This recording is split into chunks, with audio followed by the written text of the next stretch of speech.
नमस्ते गणपतये नमः। एकदन्तं चतुर्हस्तं बिभ्राणां पाशाङ्कुशं विघ्नविनाशिने शिवसुताय वरदमूर्तये श्री विघ्नेश्वराय नमस्ते नमस्ते तव सुप्रभातम्। ॐ नमस्ते वक्रतुण्डाय मूषिकध्वजाय लम्बोदरं शूर्पसुकर्णं नमो व्रातपतये नमो प्रमदपतये श्री विघ्नेश्वराय नमस्ते नमस्ते तव सुप्रभातम्। ॐ नमस्ते अन्नमय प्राणमय मनोमय विज्ञानमयानन्दा श्री विघ्नेश्वराय नमस्ते नमस्ते तव सुप्रभातम्। ॐ नमस्ते श्री महागणाधिपतिर्देवता ॐ गं गणपतये नमः। एकदन्ताय विद्महे वक्रतुण्डाय धीमहि तन्नो दन्तिः प्रचोदयात्। नमस्ते नमस्ते श्री विघ्नेश्वराय तव सुप्रभातम्। ॐ नमस्ते ब्रह्ममात्राय प्रबोधितं योगिनो यात्पदं यान्ति तत्कैवल्यम् पदं भजे। नमस्ते नमस्ते श्री विघ्नेश्वराय तव सुप्रभातम्। ॐ नमस्ते रक्तं लम्बोदरं शूर्पसुकर्णं रक्तावपासं रक्तगन्धानुविस्ताङ्गं रक्तपुष्पे सुपूजितं नमो गणपतये विघ्नविनाशिने। नमस्ते नमस्ते श्री विघ्नेश्वराय तव सुप्रभातम्। ॐ नमस्ते ब्रह्ममेधाय मधुमेधाय ब्रह्ममधुमेधाय आध्यानो देव सवित प्रजावात्सविशोभगम् विश्वानि देव सवितार्धुरितानि। नमस्ते नमस्ते श्री विघ्नेश्वराय तव सुप्रभातम्। ॐ नमस्ते वागीशाद्य सुमनसा सर्वार्थानमुपक्रमेयं नत्वा कृतकृतास्व तं नमामि गजाननं। नमस्ते नमस्ते श्री विघ्नेश्वराय तव सुप्रभातम्। ॐ नमस्ते एकदन्ताय महाकाय महाभारत व्रातपतये श्री विनायक प्रमदपतये योगी योगिनां शिवसुताय वरदमूर्तये नमो नमः। श्री विघ्नेश्वराय तव सुप्रभातम्।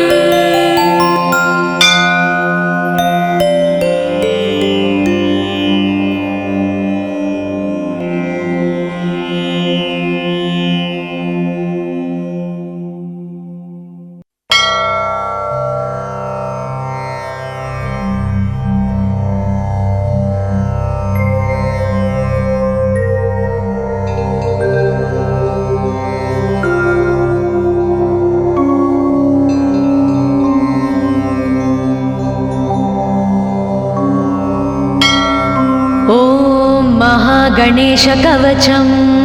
येषोऽति चपलो दैत्यान् बाल्येऽपि नाशयत्यहो अग्रे किं कर्म कर्तेति न जाने मुनिसत्तमा।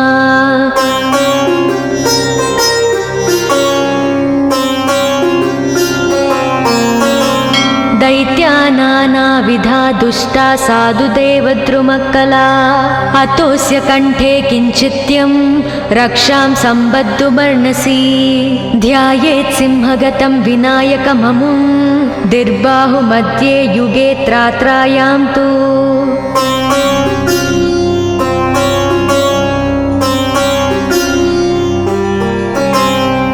मयूरवाहनममुं षड्बाहुकं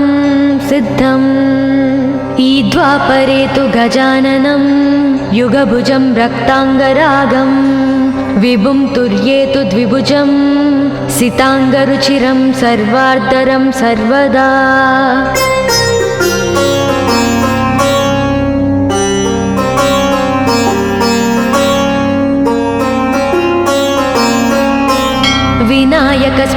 पातु परमात्मा परात्परः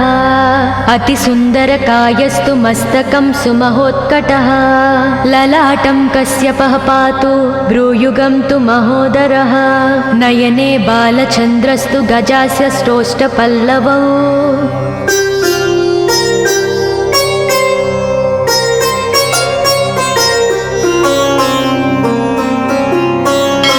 जिह्वां पातु गजक्रीडश्चुबुकं गिरिजासुतः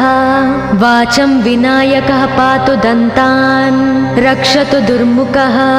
श्रवणौ पासपाणिस्तु नासिकां चिन्तितार्ददः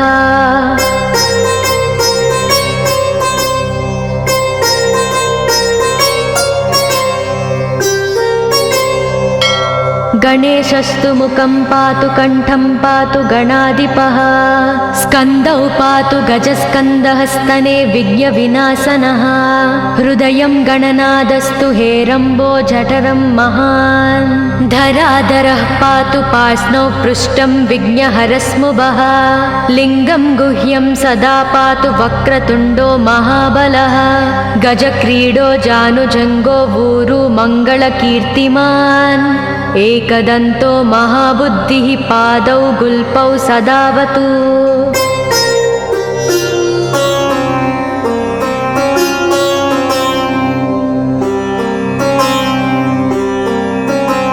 क्षिप्रप्रसादनो बाहुपाणि आसप्रपूरकः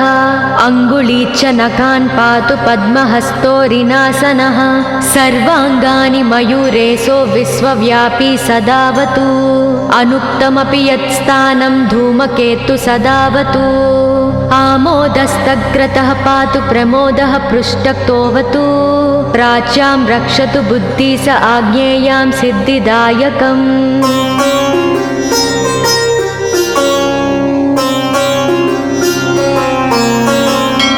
दक्षिणस्यामुमाप्लुतो नैव्युतां तु गणेश्वरः प्रतीच्यां विघ्नहर्ता व्याध्याययां गजकर्णकः कौबेर्यां निधिपः पायादीशान्याविसनन्दनः दिवा व्यादेकदन्तस्तु रात्रौ सन्ध्यासु यः विघ्नहृत् राक्षसासुरभेताళग्रहभूतपिशाचतः पाशाङ्कुशधरः पातु रजस्तत्त्वमसुत्रुती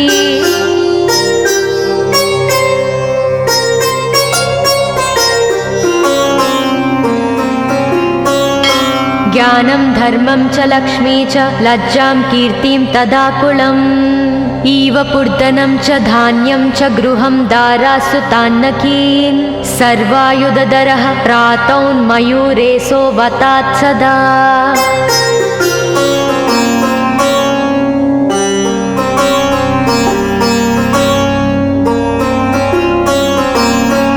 कपिलो जानुकं पातु गजास्वान् विकटोऽवतु भूर्जपत्रे लिखित्वेदं यः कण्ठे धारयेत् सुधीः न भयं जायते तस्य यक्षरक्षः पिशाचतः त्रिसन्ध्यं जपते यस्तु वज्रसारतनुर्भवेत् यात्राकाले पठेद्यस्तु निर्विघ्नेन फलं लभेत्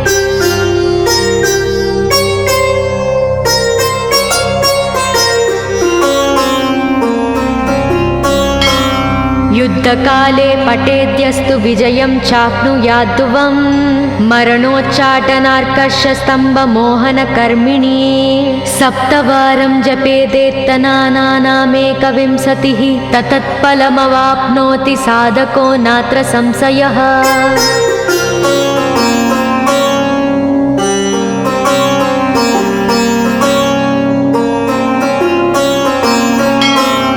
एकविंशतिवारं च पठेत्तावदिनानि यः कारागृहगतं सद्यो राज्ञा व्यजं च मोचयोत् राजदर्शनवेलायां पठेदेतत्त्रिवारतः स राजानं वंशं नीत्वा प्रकृतिर्च सम्भां जयेत् इदं गणेशकवचं कश्यपेन सविरितम्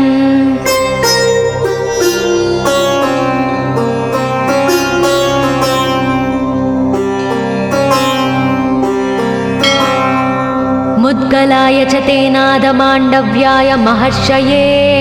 मह्यं सप्राह कृपया कवचं सर्वसिद्धिदम् न देयं भक्तिहीनाय देहं श्रद्धावते शुभम्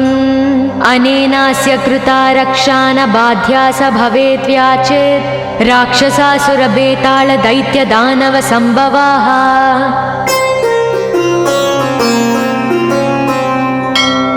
इति श्रीगणेशपुराणे श्रीगणेशकवचं सम्पूर्णम्।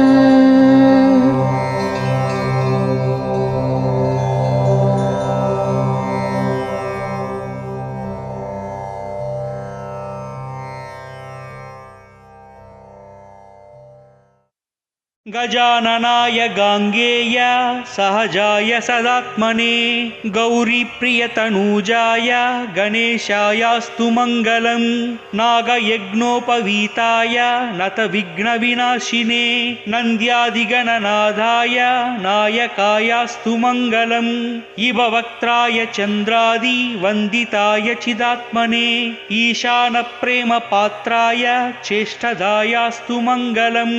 सुमुखाय सुषुण्डाग्रो क्षिप्तामृतघटाय च सुरवृन्दनिषेव्याय सुखदायास्तु मङ्गलम् चतुर्भुजाय चन्द्रार्ध विरसन्मस्तकाय च चरणावनतानन्त तारणायास्तु मङ्गलम् वक्रतुण्डाय वठवे वन्दाय वरदाय च विरूपाक्षसुतायास्तु विघ्ननाशाय मङ्गलम् प्रमोदामोदरूपाय सिद्धिविज्ञानरूपिणे प्रकृष्णपापनाशाय फलदायास्तु मङ्गलम् मङ्गलं गणनादाय मङ्गलं हरनूनवे मङ्गलं विघ्नराजाय विघ्नहर्तेस्तु मङ्गलम् श्लोकाष्टकमिदं पुण्यं मङ्गलप्रदयार्धरात् पठितव्यं प्रयत्नेन सर्वविघ्ननिवृत्तये। गजाननाय गाङ्गेय सहजाय सदात्मने गौरीप्रियतनूजाय गणेशायास्तु मङ्गलम् नागयज्ञोपवीताय नतविघ्नविनाशिने नन्द्यादिगणनाथाय नायकायास्तु मङ्गलम् इव वक्त्राय चन्द्रादि वन्दिताय चिदात्मने ईशानप्रेमपात्राय चेष्टदायास्तु मङ्गलम् सुमुखाय सुषुण्डाग्रो क्षिप्तामृतघटाय च सुरवृन्दनिषेव्याय सुखदायास्तु मङ्गलम् चतुर्भुजाय चन्द्रार्ध विरसन्मस्तकाय च चरणावनतानन्त तारणायास्तु मङ्गलम् वक्रतुण्डाय वठवे वन्दाय वरदाय च विरूपाक्षसुतायास्तु विघ्ननाशाय मङ्गलम् प्रमोदामोदरूपाय सिद्धिविज्ञानरूपिणे प्रकृष्णपापनाशाय फलदायास्तु मङ्गलम् मङ्गलं गणनादाय मङ्गलं हरनूनवे मङ्गलं विघ्नराजाय विघ्नहर्तेस्तु मङ्गलम् श्लोकाष्टकमिदं पुण्यं मङ्गलप्रदयार्धरात् पठितव्यं प्रयत्नेन सर्वविघ्ननिवृत्तये। गजाननाय गाङ्गेय सहजाय सदात्मने गौरीप्रियतनूजाय गणेशायास्तु मङ्गलम् नागयज्ञोपवीताय नतविघ्नविनाशिने नन्द्यादिगणनाथाय नायकायास्तु मङ्गलम् इव वक्त्राय चन्द्रादि वन्दिताय चिदात्मने ईशानप्रेमपात्राय चेष्टदायास्तु मङ्गलम् सुमुखाय सुषुण्डाग्रो क्षिप्तामृतघटाय च सुरवृन्दनिषेव्याय सुखदायास्तु मङ्गलम् चतुर्भुजाय चन्द्रार्ध विरसन्मस्तकाय च चरणावनतानन्त तारणायास्तु मङ्गलम् वक्रतुण्डाय वठवे वन्दाय वरदाय च विरूपाक्षसुतायास्तु विघ्ननाशाय मङ्गलम् प्रमोद प्रमोदामोदरूपाय सिद्धिविज्ञानरूपिणे प्रकृष्टपापनाशाय फलदायास्तु मङ्गलम् मङ्गलं गणनादाय मङ्गलं हरनूनवे मङ्गलं विघ्नराजाय विघ्नहर्तेस्तु मङ्गलम् श्लोकाष्टकमिदं पुण्यं मङ्गलप्रदयार्धरात् पठितव्यं प्रयत्नेन सर्वविघ्ननिवृत्तये गजाननाय गाङ्गेय सहजाय सदात्मने गौरीप्रियतनूजाय गणेशायास्तु मङ्गलं नागयज्ञोपवीताय नतविघ्नविनाशिने नन्द्यादिगणनाथाय नायकायास्तु मङ्गलम् इभवक्त्राय चन्द्रादिवन्दिताय चिदात्मने ईशानप्रेमपात्राय चेष्टदायास्तु मङ्गलम् सुमुखाय सुषुण्डाग्रो क्षिप्तामृतघटाय च सुरवृन्दनिषेव्याय सुखदायास्तु मङ्गलम् चतुर्भुजाय चन्द्रार्ध विलसन्मस्तकाय च चरणावनतानन्त तारणायास्तु मङ्गलम् वक्रतुण्डाय वठवे वन्दाय वरदाय च विरूपाक्षसुतायास्तु विघ्ननाशाय मङ्गलम् प्रमोदामोदरूपाय सिद्धिविज्ञानरूपिणे प्रकृष्टपापनाशाय फलदायास्तु मङ्गलम् मङ्गलं गणनादाय मङ्गलं हरनूनवे मङ्गलं विघ्नराजाय विघ्नहर्तेस्तु मङ्गलम् श्लोकाष्टकमिदं पुण्यं मङ्गलप्रदयार्धरात् पठितव्यं प्रयत्नेन सर्वविघ्ननिवृत्तये गजाननाय गाङ्गेय सहजाय सदात्मने गौरीप्रियतनूजाय गणेशायास्तु मङ्गलं नागयज्ञोपवीताय नतविघ्नविनाशिने नन्द्यादिगणनाथाय नायकायास्तु मङ्गलम् इभवक्त्राय चन्द्रादिवन्दिताय चिदात्मने ईशानप्रेमपात्राय चेष्टदायास्तु मङ्गलम् सुमुखाय सुषुण्डाग्रो क्षिप्तामृतघटाय च सुरवृन्दनिषेव्याय सुखदायास्तु मङ्गलम् चतुर्भुजाय चन्द्रार्ध विलसन्मस्तकाय च चरणावनतानन्त तारणायास्तु मङ्गलम् वक्रतुण्डाय वठवे वन्दाय वरदाय च विरूपाक्षसुतायास्तु विघ्ननाशाय मङ्गलम् प्रमोदामोदरूपाय सिद्धिविज्ञानरूपिणे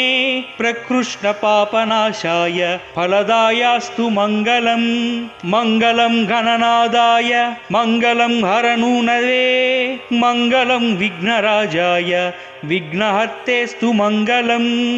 श्लोकाष्टकमिदं पुण्यं मङ्गलप्रदयार्धरात् पठितव्यं प्रयत्नेन सर्वविघ्ननिवृत्तये गजाननाय गाङ्गेय सहजाय सदात्मने गौरीप्रियतनूजाय गणेशायास्तु मङ्गलं नागयज्ञोपवीताय नतविघ्नविनाशिने नन्द्यादिगणनाथाय नायकायास्तु मङ्गलम् इभवक्त्राय चन्द्रादिवन्दिताय चिदात्मने ईशानप्रेमपात्राय चेष्टदायास्तु मङ्गलम् सुमुखाय सुषुण्डाग्रो क्षिप्तामृतघटाय च सुरवृन्दनिषेव्याय सुखदायास्तु मङ्गलम् चतुर्भुजाय चन्द्रार्ध विलसन्मस्तकाय च चरणावनतानन्त तारणायास्तु मङ्गलम् वक्रतुण्डाय वठवे वन्दाय वरदाय च विरूपाक्षसुतायास्तु विघ्ननाशाय मङ्गलम् प्रमोदामोदरूपाय सिद्धिविज्ञानरूपिणे प्रकृष्टपापनाशाय फलदायास्तु मङ्गलम् मङ्गलं गणनादाय मङ्गलं हरनूनवे मङ्गलं विघ्नराजाय विघ्नहर्तेस्तु मङ्गलम् श्लोकाष्टकमिदं पुण्यं मङ्गलप्रदयार्धरात् पठितव्यं प्रयत्नेन सर्वविघ्ननिवृत्तये गजाननाय गाङ्गेय सहजाय सदात्मने गौरीप्रियतनूजाय गणेशायास्तु मङ्गलम् नागयज्ञोपवीताय नतविघ्नविनाशिने नन्द्यादिगणनाथाय नायकायास्तु मङ्गलम् इभवक्त्राय चन्द्रादि वन्दिताय चिदात्मने ईशानप्रेमपात्राय चेष्टदायास्तु मङ्गलम् सुमुखाय सुसङ्घाग्रो क्षिप्तामृतघटाय च सुरवृन्दनिषेव्याय सुखदायास्तु मङ्गलम् चतुर्भुजाय चन्द्रार्ध विलसन्मस्तकाय च चरणावनतानन्त तारणायास्तु मङ्गलम् वक्रतुण्डाय वठवे वन्दाय वरदाय च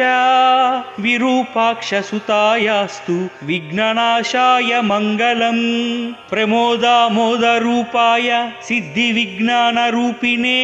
प्रकृष्णपापनाशाय फलदायास्तु मङ्गलम् मङ्गलं गणनादाय मङ्गलं हरनूनवे मङ्गलं विघ्नराजाय विघ्नहर्तेस्तु मङ्गलम् श्लोकाष्टकमिदं पुण्यं मङ्गलप्रदयार्धरात् पठितव्यं प्रयत्नेन सर्वविघ्ननिवृत्तये गजाननाय गाङ्गेय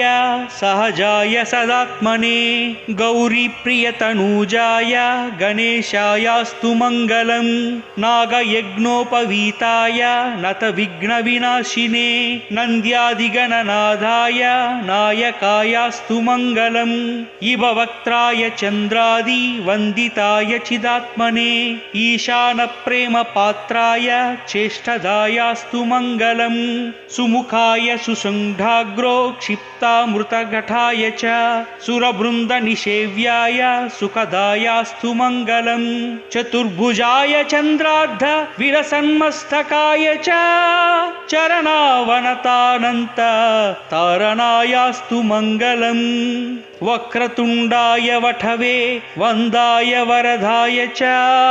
विरूपाक्षसुतायास्तु विघ्ननाशाय मङ्गलम् प्रमोदामोदरूपाय सिद्धिविज्ञानरूपिणे प्रकृष्णपापनाशाय फलदायास्तु मङ्गलम् मङ्गलं गणनादाय मङ्गलं हरनूनवे मङ्गलं विघ्नराजाय विघ्नहर्तेस्तु मङ्गलम् श्लोकाष्टकमिदं पुण्यं मङ्गलप्रदयार्धरात् पठितव्यं प्रयत्नेन सर्वविघ्ननिवृत्तये गजाननाय गाङ्गेय सहजाय सदात्मने गौरीप्रियतनूजाय गणेशायास्तु मङ्गलम्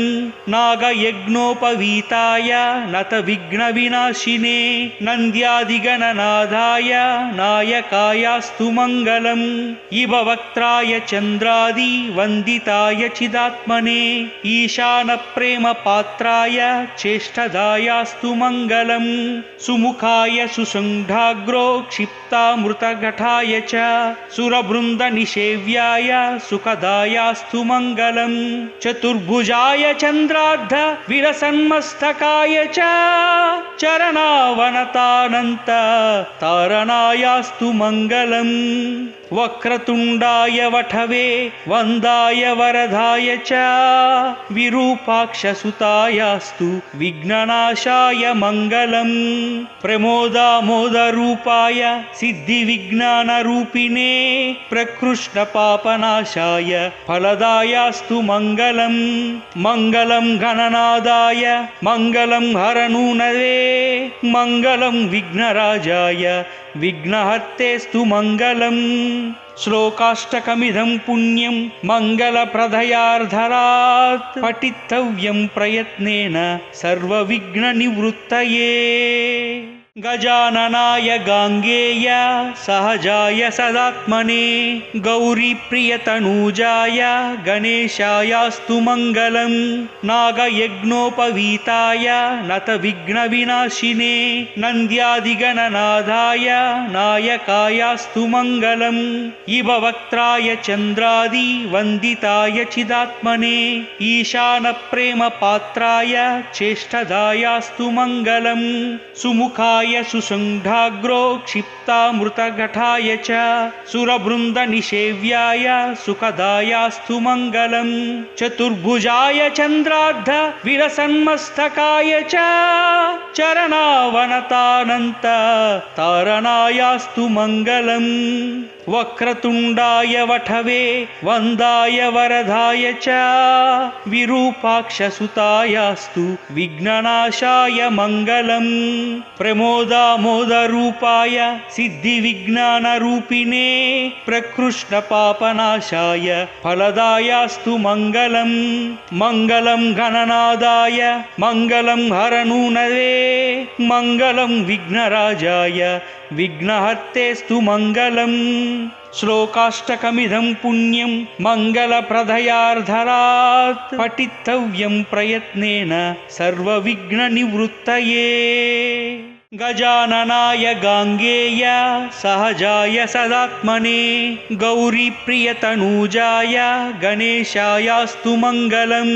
नागयज्ञोपवीताय नतविघ्नविनाशिने नन्द्यादिगणनाथाय नायकायास्तु मङ्गलम् इव वक्त्राय चन्द्रादि वन्दिताय चिदात्मने ईशानप्रेमपात्राय चेष्टदायास्तु मङ्गलम् सुमुखाय सुसङ्घाग्रो क्षिप्तामृतघटाय च सुरवृन्दनिषेव्याय सुखदायास्तु मङ्गलम् चतुर्भुजाय चन्द्रार्ध विलसन्मस्तकाय च चरणावनतानन्त तारणायास्तु मङ्गलम् वक्रतुण्डाय वठवे वन्दाय वरदाय च विरूपाक्षसुतायास्तु विघ्ननाशाय मङ्गलम् प्रमोदामोदरूपाय सिद्धिविज्ञानरूपिणे प्रकृष्णपापनाशाय फलदायास्तु मङ्गलम् मङ्गलं गणनादाय मङ्गलं हरनूनवे मङ्गलं विघ्नराजाय विघ्नहर्तेस्तु मङ्गलम् श्लोकाष्टकमिदं पुण्यं मङ्गलप्रदयार्धरात् पठितव्यं प्रयत्नेन सर्वविघ्ननिवृत्तये गजाननाय गाङ्गेय सहजाय सदात्मने गौरीप्रियतनूजाय गणेशायास्तु मङ्गलम् नागयज्ञोपवीताय नतविघ्नविनाशिने नन्द्यादिगणनाथाय नायकायास्तु मङ्गलम् इव वक्त्राय चन्द्रादि वन्दिताय चिदात्मने ईशानप्रेमपात्राय चेष्टदायास्तु मङ्गलम् सुमुखाय सुसङ्घाग्रो क्षिप्तामृतघटाय च सुरवृन्दनिषेव्याय सुखदायास्तु मङ्गलम् चतुर्भुजाय चन्द्रार्ध विलसन्मस्तकाय च चरणावनतानन्त तारणायास्तु मङ्गलम् वक्रतुण्डाय वठवे वन्दाय वरदाय च विरूपाक्षसुतायास्तु विघ्ननाशाय मङ्गलम् प्रमोदामोदरूपाय सिद्धिविज्ञानरूपिणे प्रकृष्णपापनाशाय फलदायास्तु मङ्गलम् मङ्गलं गणनादाय मङ्गलं हरनूनवे मङ्गलं विघ्नराजाय विघ्नहर्तेस्तु मङ्गलम् श्लोकाष्टकमिदं पुण्यं मङ्गलप्रदयार्धरात् पठितव्यं प्रयत्नेन सर्वविघ्ननिवृत्तये गजाननाय गाङ्गेय सहजाय सदात्मने गौरीप्रियतनूजाय गणेशायास्तु मङ्गलम् नागयज्ञोपवीताय नतविघ्नविनाशिने नन्द्यादिगणनाथाय नायकायास्तु मङ्गलम् इव वक्त्राय चन्द्रादि वन्दिताय चिदात्मने ईशानप्रेमपात्राय चेष्टदायास्तु मङ्गलम् सुमुखाय सुसङ्घाग्रो क्षिप्तामृतघटाय च सुरवृन्दनिषेव्याय सुखदायास्तु मङ्गलम् चतुर्भुजाय चन्द्रार्ध विलसन्मस्तकाय च चरणावनतानन्त तारणायास्तु मङ्गलम् वक्रतुण्डाय वठवे वन्दाय वरदाय च विरूपाक्षसुतायास्तु विघ्ननाशाय मङ्गलम् प्रमो प्रमोदामोदरूपाय सिद्धिविज्ञानरूपिणे प्रकृष्टपापनाशाय फलदायास्तु मङ्गलम् मङ्गलं गणनादाय मङ्गलं हरनूनवे मङ्गलं विघ्नराजाय विघ्नहर्तेस्तु मङ्गलम् श्लोकाष्टकमिदं पुण्यं मङ्गलप्रदयार्धरात् पठितव्यं प्रयत्नेन सर्वविघ्ननिवृत्तये गजाननाय गाङ्गेय सहजाय सदात्मने गौरीप्रियतनूजाय गणेशायास्तु मङ्गलं नागयज्ञोपवीताय नतविघ्नविनाशिने नन्द्यादिगणनाथाय नायकायास्तु मङ्गलम् इभवक्त्राय चन्द्रादिवन्दिताय चिदात्मने ईशानप्रेमपात्राय चेष्टदायास्तु मङ्गलम् सुमुखाय सुषुण्डाग्रो क्षिप्तामृतघटाय च सुरवृन्दनिषेव्याय सुखदायास्तु मङ्गलम् चतुर्भुजाय चन्द्रार्ध विरसन्मस्तकाय च चरणावनतानन्त तारणायास्तु मङ्गलम् वक्रतुण्डाय वठवे वन्दाय वरदाय च विरूपाक्षसुतायास्तु विघ्ननाशाय मङ्गलम् प्रमोदामोदरूपाय सिद्धिविज्ञानरूपिणे प्रकृष्टपापनाशाय फलदायास्तु मङ्गलम् मङ्गलं गणनादाय मङ्गलं हरनूनवे मङ्गलं विघ्नराजाय विघ्नहर्तेस्तु मङ्गलम् श्लोकाष्टकमिदं पुण्यं मङ्गलप्रदयार्धरात् पठितव्यं प्रयत्नेन सर्वविघ्ननिवृत्तये गजाननाय गाङ्गेय सहजाय सदात्मने गौरीप्रियतनूजाय गणेशायास्तु मङ्गलं नागयज्ञोपवीताय नतविघ्नविनाशिने नन्द्यादिगणनाथाय नायकायास्तु मङ्गलम् इभवक्त्राय चन्द्रादिवन्दिताय चिदात्मने ईशानप्रेमपात्राय चेष्टदायास्तु मङ्गलम् सुमुखाय सुषुण्डाग्रो क्षिप्तामृतघटाय च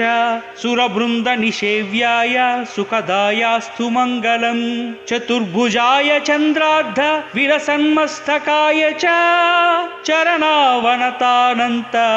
तारणायास्तु मङ्गलम् वक्रतुण्डाय वठवे वन्दाय वरदाय च विरूपाक्षसुतायास्तु विघ्ननाशाय मङ्गलम् प्रमोदामोदरूपाय सिद्धिविज्ञानरूपिणे प्रकृष्टपापनाशाय फलदायास्तु मङ्गलम् मङ्गलं गणनादाय मङ्गलं हरनूनवे मङ्गलं विघ्नराजाय विघ्नहर्तेस्तु मङ्गलम् श्लोकाष्टकमिदं पुण्यं मङ्गलप्रदयार्धरात् पठितव्यं प्रयत्नेन सर्वविघ्ननिवृत्तये गजाननाय गाङ्गेय सहजाय सदात्मने गौरीप्रियतनूजाय गणेशायास्तु मङ्गलं नागयज्ञोपवीताय नतविघ्नविनाशिने नन्द्यादिगणनाथाय नायकायास्तु मङ्गलम् इभवक्त्राय चन्द्रादिवन्दिताय चिदात्मने ईशानप्रेमपात्राय चेष्टदायास्तु मङ्गलम् सुमुखाय सुषुण्डाग्रो क्षिप्तामृतघटाय च सुरवृन्दनिषेव्याय सुखदायास्तु मङ्गलम् चतुर्भुजाय चन्द्रार्ध विरसन्मस्तकाय च चरणावनतानन्त तारणायास्तु मङ्गलम् वक्रतुण्डाय वठवे वन्दाय वरदाय च विरूपाक्षसुतायास्तु विघ्ननाशाय मङ्गलम् प्रमोदामोदरूपाय सिद्धिविज्ञानरूपिणे प्रकृष्टपापनाशाय फलदायास्तु मङ्गलम् मङ्गलं गणनादाय मङ्गलं हरनूनवे मङ्गलं विघ्नराजाय विघ्नहर्तेस्तु मङ्गलम् श्लोकाष्टकमिदं पुण्यं मङ्गलप्रदयार्धरात् पठितव्यं प्रयत्नेन सर्वविघ्ननिवृत्तये गजाननाय गाङ्गेय सहजाय सदात्मने गौरीप्रियतनूजाय गणेशायास्तु मङ्गलम् नागयज्ञोपवीताय नतविघ्नविनाशिने नन्द्यादिगणनाथाय नायकायास्तु मङ्गलम् इववक्त्राय चन्द्रादि वन्दिताय चिदात्मने ईशानप्रेमपात्राय चेष्टदायास्तु मङ्गलम् सुमुखाय सुषुण्डाग्रो क्षिप्तामृतघटाय च सुरवृन्दनिषेव्याय सुखदायास्तु मङ्गलम् चतुर्भुजाय चन्द्रार्ध विलसन्मस्तकाय च चरणावनतानन्त तारणायास्तु मङ्गलम् वक्रतुण्डाय वठवे वन्दाय वरदाय च विरूपाक्षसुतायास्तु विघ्ननाशाय मङ्गलम् प्रमोदामोदरूपाय सिद्धिविज्ञानरूपिणे प्रकृष्णपापनाशाय फलदायास्तु मङ्गलम् मङ्गलं गणनादाय मङ्गलं हरनूनवे मङ्गलं विघ्नराजाय विघ्नहर्तेस्तु मङ्गलम् श्लोकाष्टकमिदं पुण्यं मङ्गलप्रदयार्धरात् पठितव्यं प्रयत्नेन सर्वविघ्ननिवृत्तये। ॐ नमस्ते गणपतये नमः। एकदन्तं चतुर्हस्तं बिभ्राणां पाशाङ्कुशं विघ्नविनाशिने शिवसुताय वरदमूर्तये श्री विघ्नेश्वराय नमस्ते नमस्ते तव सुप्रभातम्। ॐ नमस्ते वक्रतुण्डाय मूषिकध्रुजाय लम्बोदरं शूर्पसुकर्णं नमो व्रातपतये नमो प्रमथपतये श्री विघ्नेश्वराय नमस्ते नमस्ते तव सुप्रभातम्। ॐ नमस्ते अन्नमय प्राणमय मनोमय विज्ञानमयानन्द श्री विघ्नेश्वराय नमस्ते नमस्ते तव सुप्रभातम्। ॐ नमस्ते श्री महागणाधिपतिर्देवता ॐ गं गणपतये नमः। एकदन्ताय विद्महे वक्रतुण्डाय धीमहि तन्नो दन्तिः प्रचोदयात्। नमस्ते नमस्ते श्री विघ्नेश्वराय तव सुप्रभातम्।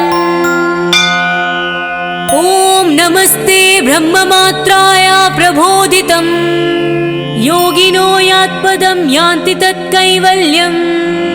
पदं भजे नमस्ते नमस्ते श्री विघ्नेश्वराय तव सुप्रभातम्। ॐ नमस्ते रक्तं लम्बोदरं शूर्पसुकर्णं रक्तावपासं रक्तगन्धानुविस्ताङ्गं रक्तपुष्पे सुपूजितं नमो गणपतये विघ्नविनाशिने नमस्ते नमस्ते श्री विघ्नेश्वराय तव सुप्रभातम्। ॐ नमस्ते ब्रह्ममेधाय मधुमेधाय ब्रह्ममधुमेधाय आध्यानो देव सवित प्रजावात्सविशोभगं विश्वानि देव सवितार्धुरितानि नमस्ते नमस्ते श्री विघ्नेश्वराय तव सुप्रभातम्। ॐ नमस्ते वागीशाद्यसुमनसा सर्वार्थानमुपक्रमेयं नत्वा कृतकृतास्व तं नमामि गजाननं नमस्ते नमस्ते श्री विघ्नेश्वराय तव सुप्रभातम्। ॐ नमस्ते एकदन्ताय महाकाय महाभारत व्रातपतये श्री विनायक प्रमदपतये योगी योगिनां शिवसुताय वरदमूर्तये नमो नमः। श्री विघ्नेश्वराय तव सुप्रभातम्।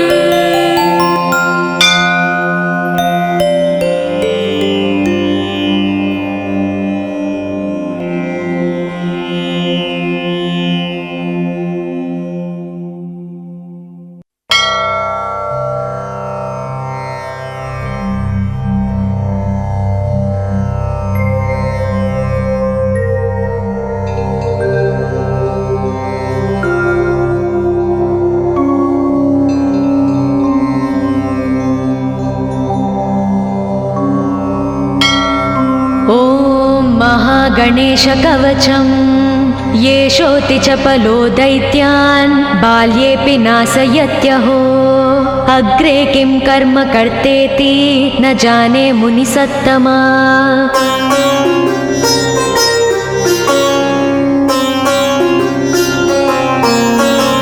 दैत्या नानाविधा दुष्टा साधुदेवद्रुमक्कला अतोऽस्य कण्ठे किञ्चित्यं रक्षां सम्बद्धुमर्णसि ध्यायेत् सिंहगतं विनायकममुं दिर्बाहुमध्ये युगे त्रात्रायां तु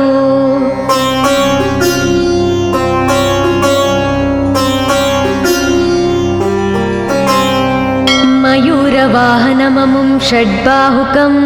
सिद्धम् ईद्वापरे तु गजाननं युगभुजं रक्ताङ्गरागं विभुं तुर्ये तु द्विभुजं सिताङ्गरुचिरं सर्वार्धरं सर्वदा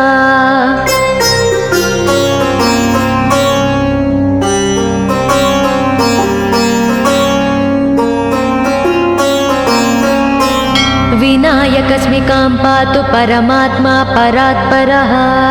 अतिसुन्दरकायस्तु मस्तकं सुमहोत्कटः ललाटं कश्यपः पातु भ्रूयुगं तु महोदरः नयने बालचन्द्रस्तु गजास्य श्रोष्ठपल्लवौ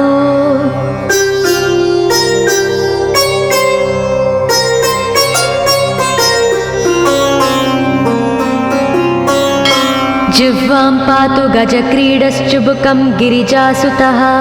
वाचं विनायकः पातु दन्तान् रक्षतु दुर्मुखः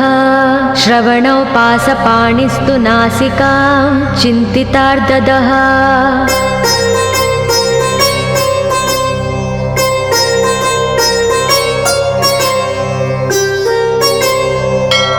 गणेशस्तु मुखं पातु कण्ठं पातु गणाधिपः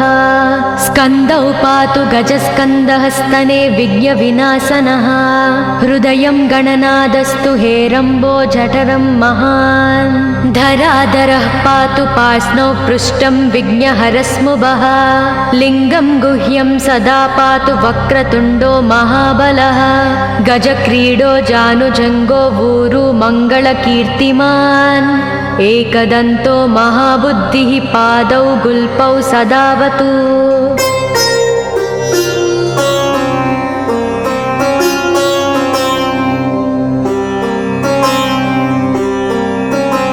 क्षिप्रप्रसादनो बाहुपाणि आसप्रपूरकः अङ्गुलीच्च नखान् पातु पद्महस्तोरिनासनः सर्वाङ्गानि मयूरेशो विश्वव्यापी सदावतु अनुक्तमपि यत्स्थानं धूमकेतु सदावतु आमोदस्तग्रतः पातु प्रमोदः पृष्ठक्तोऽवतु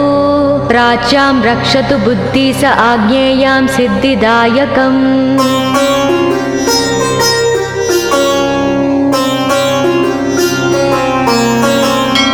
दक्षिणस्यामुमाप्लुतो नैव्युतां तु गणेश्वरः प्रतीच्यां विघ्नहर्ता व्याध्याययां गजकर्णकः कौबेर्यां निधिपः पायादीशान्याविसनन्दनः दिवा व्यादेकदन्तस्तु रात्रौ सन्ध्यासु यः विघ्नहृत् राक्षसासुरबेताళग्रहभूतपिशाचतः पाशाङ्कुशधरः पातु रजस्तत्त्वमसुत्कृती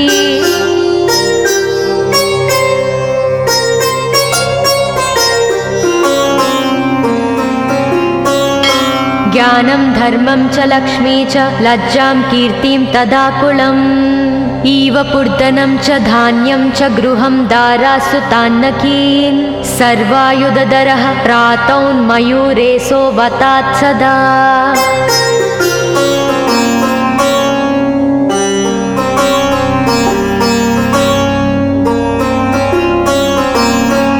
कपिलो जानुकं पातु गजास्वान् विकटोऽवतु भूर्जपत्रे लिखित्वेदं यः कण्ठे धारयेत् सुधीः न भयं जायते तस्य यक्षरक्षः पिशाचतः त्रिसन्ध्यं जपते यस्तु वज्रसारतनुर्भवेत् यात्राकाले पठेद्यस्तु निर्विघ्नेन फलं लभेत्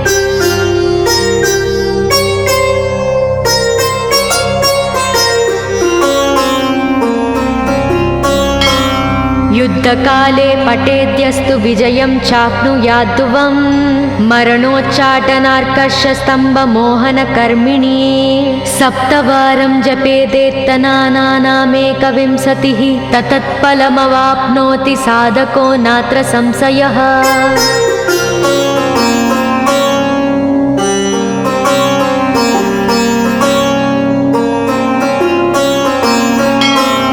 एकविंशतिवारं च पठेत्तावदिनानि यः कारागृहगतं सद्यो राज्ञा व्यजं च मोचयोत् राजदर्शनवेलायां पठेदेतत्त्रिवारतः स राजानं वंशं नीत्वा प्रकृतिर्च सम्भां जयेत्। इदं गणेशकवचं कश्यपेन सविरितम्।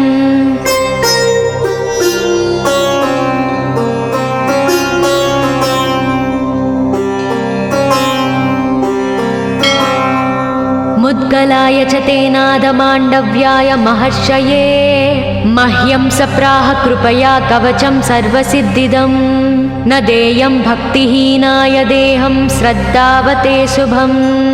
अनेनास्य कृता रक्षा न बाध्या स भवेद्व्याचेत् राक्षसासुरबेताल दैत्यदानव सम्भवाः।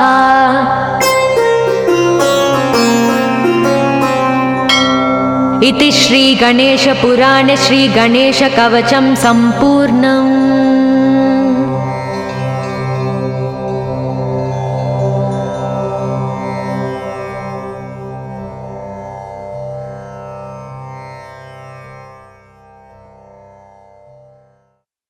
गजाननाय गाङ्गेय सहजाय सदात्मने गौरीप्रियतनूजाय गणेशायास्तु मङ्गलम् नागयज्ञोपवीताय नतविघ्नविनाशिने नन्द्यादिगणनाथाय नायकायास्तु मङ्गलम् इववक्त्राय चन्द्रादि वन्दिताय चिदात्मने ईशानप्रेमपात्राय चेष्टदायास्तु मङ्गलम् सुमुखाय सुसङ्घाग्रो क्षिप्तामृतघटाय च सुरवृन्दनिषेव्याय सुखदायास्तु मङ्गलम् चतुर्भुजाय चन्द्रार्ध विलसन्मस्तकाय च चरणावनतानन्त तारणायास्तु मङ्गलम् वक्रतुण्डाय वठवे वन्दाय वरदाय च विरूपाक्षसुतायास्तु विघ्ननाशाय मङ्गलम् प्रमोदामोदरूपाय सिद्धिविज्ञानरूपिणे प्रकृष्णपापनाशाय फलदायास्तु मङ्गलम् मङ्गलं गणनादाय मङ्गलं हरनूनवे मङ्गलं विघ्नराजाय विघ्नहर्तेस्तु मङ्गलम् श्लोकाष्टकमिदं पुण्यं मङ्गलप्रदयार्धरात् पठितव्यं प्रयत्नेन सर्वविघ्ननिवृत्तये। गजाननाय गाङ्गेय सहजाय सदात्मने गौरीप्रियतनूजाय गणेशायास्तु मङ्गलम्